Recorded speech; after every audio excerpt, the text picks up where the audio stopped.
Well, hello and welcome to an all-new episode of the Transfix Take podcast, where we are performance-driven. It's the week of July 26th, and we are bringing you news, insights, and trends for shippers and carriers from our market expert, Justin Mays. Mays, as always, it's great to be with you. How's it going? Hey, Jenny, it's great to be back with you again this week as well as we shift gears into the last week of July after a somewhat news-breaking weekend in the transportation industry. Now, that is definitely putting it mildly, Mays, but a lot has happened since we last spoke, especially regarding Yellow and UPS. I want you to talk all about it. What's going on? That's right, Jenny. It came down to the last minute, but Yellow was able to avoid the strike we spoke about last week. Now, they were given an extension of 30 days by the Central States Pension Fund to make the $50 million pension and benefits payment. They expect to make it in the next 2 weeks, but it's something to continue to keep an eye on. Now, the workers did not strike, but it doesn't mean this didn't have an impact on the already struggling business Yellow has. So it's going to be something that we continue to keep an eye on in the coming months. And we're all really happy about this development, but there is another strike that we are keeping a close eye on. That's right, Jenny. Now it's all eyes on the potential UPS strike, where they have 340,000 union members ready to strike if they are unable to come to an agreement, which conversations have been breaking down in the past several weeks. Just days away, Monday, July 31st, is when their contract is up. So this is something that everyone, whether you're in the industry or not, needs to keep an eye on, because UPS has such a significant impact on the supply chain that we all use every single day. So this is something, Jenny, that you can surely bet I'm going to be watching very closely. But not only this is probably going to be making front page news everywhere, as the impact could be pretty devastating.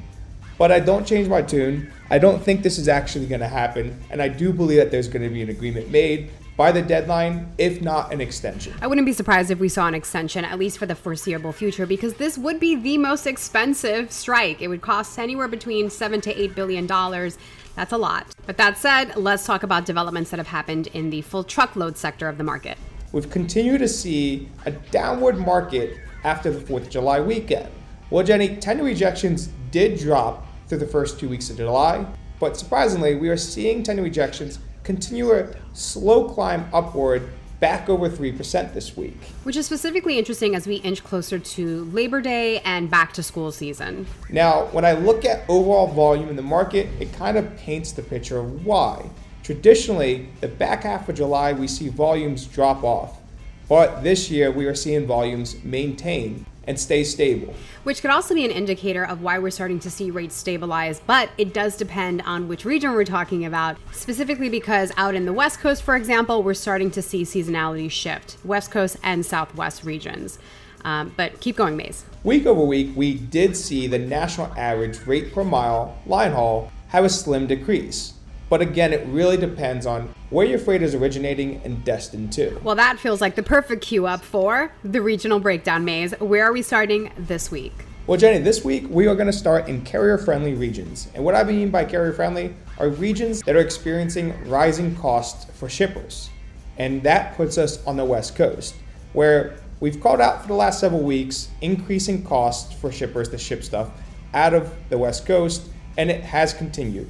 But it has slowed down, and that's important to call out, that we have started to see a slowing in the rising cost out of the West Coast. Now, when you look at one of the largest markets by volume outbound, Ontario, California, we're still seeing volume increases, which is important to take note of. Overall, the West Coast has seen a slim increase on the average outbound rate. But one thing I will call out is that Arizona, New Mexico, and Colorado, states that have seen tight markets in the past few months, are seeing the reverse, where rates are continuing to decline. But when you look up into the Pacific Northwest and California as a whole, rates are still trending more in a carrier's favor, with increasing week-over-week rates. So I know there are not too many other regions that are specifically carrier-favored regions, but let's draw a little bit of attention to the Northeast. What's happening there? To my surprise, the Northeast actually saw a very slim week-over-week increase. But again, it really depends on what market you are originating out of. For instance, the largest market in the Northeast by outbound volume, Harrisburg, Pennsylvania, still saw a decrease week over week. But more lower volume markets such as Bristol, New Hampshire, or Buffalo, New York, saw increases week over week. But overall, the Northeast experienced a slim increase week over week, which I do not anticipate to continue throughout this week or the coming weeks. All right, well, why don't we switch gears and head on over to the Midwest? We're seeing most markets shift in the favor of shippers, but it's still a slim decrease week over week.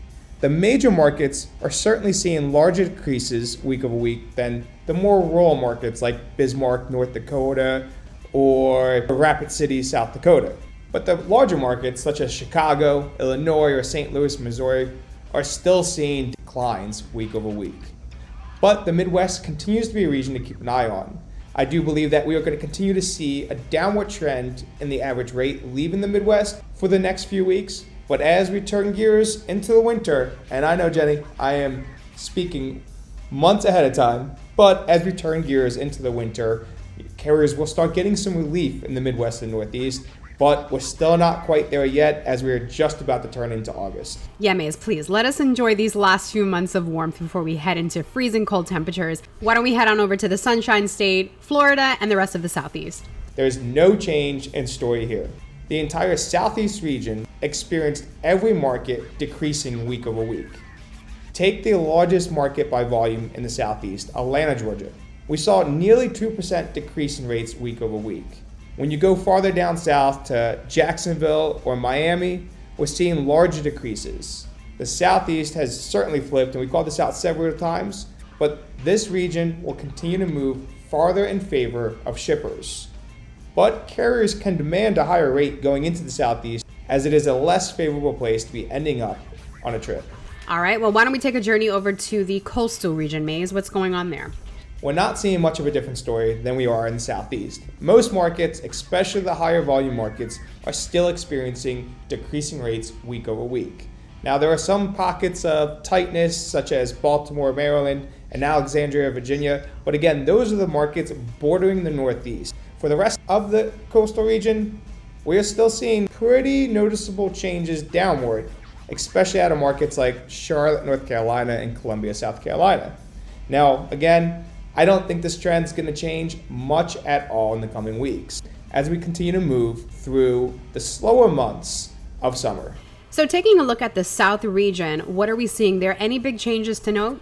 Again, not much of a different story here, Jenny, and I don't mean to sound like a broken record, but we're continuing to see rates decline.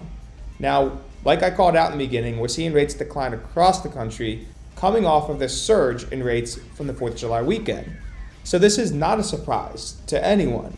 And at the same time, we are shifting away from the South region's favorable time of the year for carriers, which is the earlier parts of the summer. Now again, I'm not trying to call out winter too early because I don't want to leave this good weather behind, Jenny, but the closer we get to the winter months, the more favorable the South region becomes for shippers. You know what, Maze? I think probably selfishly, we're both waiting for the winter to come just so that we can determine what are the big market flips that we have been either right on or wrong on as it relates to the next 6 months. So it'll be very interesting. But you really just can't wait for winter to come because you're out in Atlanta and I'm out in New York. I don't mind these 90-degree days down in Atlanta, and I would take it anytime over the cold weather up in the Northeast. Yeah. Well, listen, I know that we're keeping a close eye on the UPS strike in the next couple of days. And by the time we record this next podcast, we'll have a definitive answer for you on whether or not that July 31st deadline brought on a strike, brought on an extension, or possibly and hopefully, fingers crossed, mutual agreements across the board. That said, we will see you next week with an all-new episode of the Transfix Take podcast. Until then, drive safely. All views and opinions expressed in this podcast are those of the speakers and do not necessarily reflect the views or positions of Transfix Inc. or any parent companies or affiliates or the companies with which the participants are affiliated and may have been previously disseminated by them. The views and opinions expressed in this podcast are based upon information considered reliable, but neither Transfix Inc. nor its affiliates nor the companies with which the participants are affiliated warrant its completeness or accuracy, and it should not be relied upon as such. All views and opinions are subject to change.